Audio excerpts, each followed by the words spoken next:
Почитувани новинари, почитувани граѓани. Економските ефекти на коронавирусот ги чувствуваме апсолутно сите. Ние го разбираме вашиот страв. Загрижени сте за своите работни места, за вашите компании. Се прашувате како да ги подмирите месечните трошоци. Но во оваа битка не сте сами. Заеднички ќе ги поминеме овие тешки денови и заеднички ќе излеземе како победници од оваа глобална криза. Претходно ви одговоривме на неколку најчести поставувани прашања во врска со директната помош од 14.500 денари месечно за секој вработен за месеците април и мај од сите фирми погодени од кризата. Денес, дозволете ни да ви одговориме и на вашите прашања поврзани со субвенционирање на 50% од предонесите, како за наечиите можат да ја користат мерката од 14.500 денари, но и паричниот надоместок во случај да сте невработен или сте ја изгубиле вашата работа поради кризата со коронавирусот. Кои се условите да добиете субвенционирање на 50% од предонесите за месеците април, мај и јуни?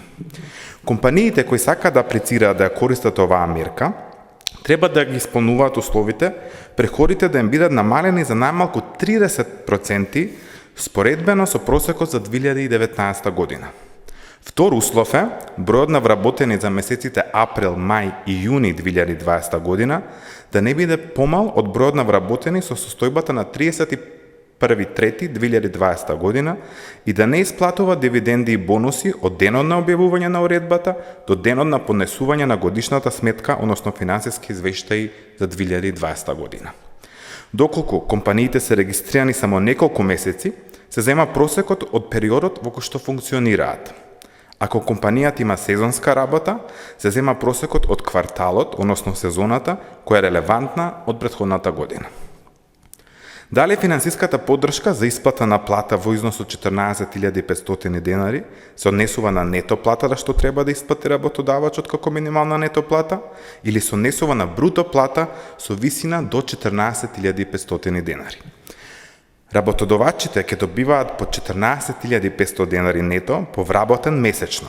И ова не е плата, туку износ на финансиска поддршка која секоја компанија може да ги користи. Дали за време на користење на мерката за финансиска поддршка од 14.500 денари по вработен, треба да се надополни бројот на вработени во случај на пензионирање на вработени, самоволен отказ или кршење на работниот ред? Работодавачот кој побарува финансиска поддршка не смее бројот на вработени да го намали за месец април, мај и јуни 2020 година во однос на бројот на вработени со состојбата на 31. март 2020 година. Земајќи ги во предвид и вработените преку приватна агенција за вработување, освен во случај на пензионирање, самоволен отказ и кршење на работниот ред. Како може занаечиите и самостојните вршители на дејност да аплицираат за мерката за плата од 14.500 денари за месец април и мај? Лице кое врши занечишка дејност, барател на финансиска поддршка, понесува барање за финансиска поддршка за исплата на финансиски средства до Управата за јавни приходи. Формат и содржината на барањето за финансиска поддршка за исплата на овие финансиски средства ја пропишува Министерството за финансии.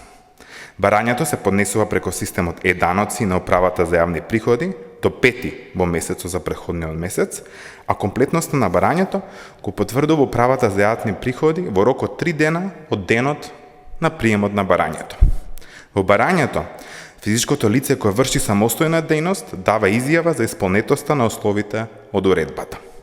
Управата за јавни приходи потоа ја известува владата на Република Северна Македонија за физичките лица кои вршат самостојна дејност, односно баратели на финансиска поддршка, кои ги исполниле условите за финансиска поддршка за исплата на финансиски средства. Износот на финансиската поддршка се исплатува до 13 во месецот за претходниот месец преку владината програма за финансиска поддршка на физички лица кои вршат самостојна дејност.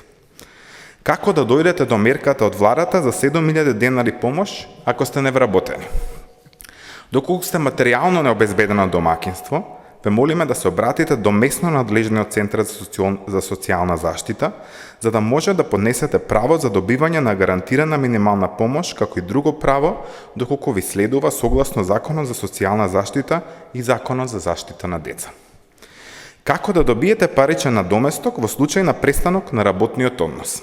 Доколку имате престанок на работниот однос, може да користите паричен надоместок.